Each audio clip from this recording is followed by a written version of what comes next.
This is the Marketing Minute with Eric Rhoads, author of the #1 Amazon bestseller, Make More Money Selling Your Art, Proven Techniques to Turn Your Passion into Profit. Okay, well, in the Marketing Minute, I try to answer your questions. I don't always have all the answers. I just think I do. Anyway, that's what people would tell me. I try to answer your marketing questions that you email me, eric@pleinairmagazine.com. It's Plein, Pleinair, eric@pleinairmagazine.com. Here's a question from Frank. I didn't say Frank, I said Frank in Germany. Frank says, Eric, I want to break into some of the plein air events in America because there are not a lot of them in Europe. What do you recommend? Well, Frank, the first thing is you always have to ask yourself, why? Why do you want to break in? What is your goal? Is it about recognition? Is it about painting with other people? Is it about selling art? Is it about publicity? Or is it just the idea that you want to participate in events? Try to figure out the why, and that'll help you define everything else. And this is true with all marketing. Whenever you say to yourself, I want to fill in the blank, ask yourself why. What's the exact goal and the answer to why? Next, Frank, what I'd like to say is that there are not a lot of events in Europe. That's true, but we need more, and maybe it'd be a good thing for you and some of your friends to start some events. And that's how they all start here, in Laguna.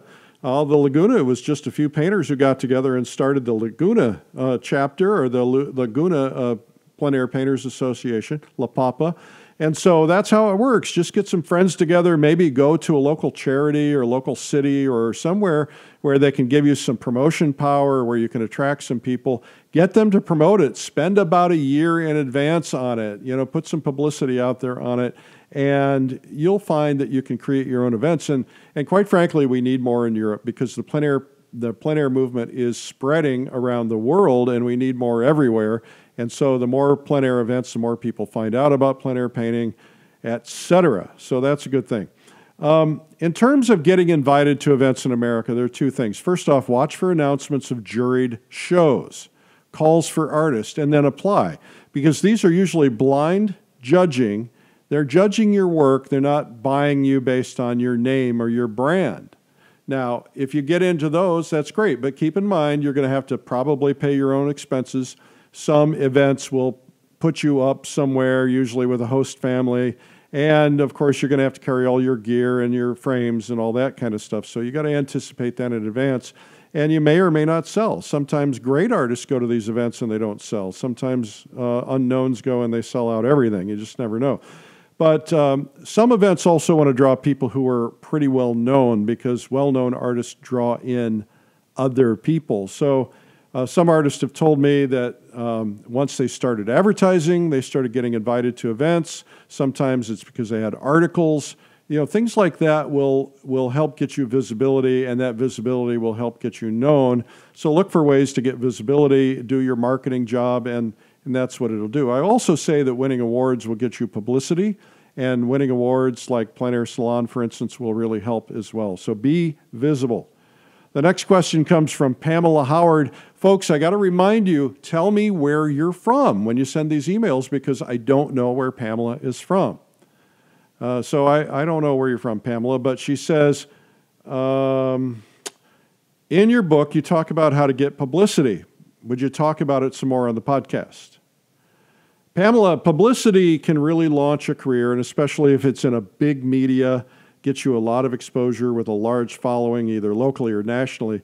But it's usually not about one thing. In other words, one article, one ad, one of anything is not usually going to accomplish everything. It's about repetition over time. So you want to be looking to build articles. Every time you do a show, try to get publications like mine to do stories on your shows, get them to do features on you, get them to do stories. But also you've got the whole local option, right? So you've got kind of local, national, and then you've got industry specific. So national might be, how do you get NBC News or the National Enquirer or somebody like that to do a story on something unique that you're doing? That's cool. And that gets you a lot of exposure, but it's a one-time only exposure. And if you get into something like Plein Air Magazine or Fine Art Connoisseur or something else, then you are now getting seen in front of the people who matter most, which are collectors. The collectors and the people in the industry, the people who run events, things like that, that's going to help you a lot. And so look for opportunities to do that. But I also think every artist needs a local and a national strategy. Local because you can make a lot of sales and a lot of money locally. National because you don't want to have all your eggs into one basket, right? Because some local towns don't do well in certain times. And if there's a recession in your town, at least you've got a recession-proof strategy by having galleries in 2 or 3 other markets, preferably markets where the recession isn't hitting, because some markets tend to be a little bit more recession-proof, like Silicon Valley, for instance, tends to be. Of course, that could change at any time, like anything. So do national, do local, and basically get to know editors. Keep them informed. Don't badger them.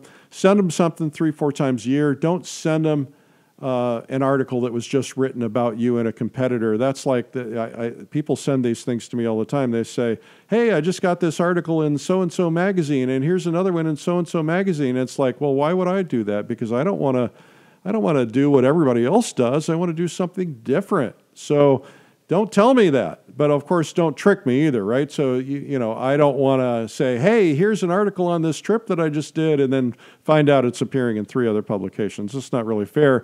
And you just don't want to make bad will with editors, and sometimes they will see things like that as bad will. So anyway, get to know editors. Every editor of every magazine, everything, every newspaper, they have slow moments. They're looking for ideas, and if you have something that's pre-written or an idea that's in front of them at the right time, they're going to grab it and run with it, and sometimes that's the best thing that can happen to you. So I hope this has been helpful. Well, that's the Marketing Minute. This has been the Marketing Minute with Eric Rhoads. You can learn more at artmarketing.com.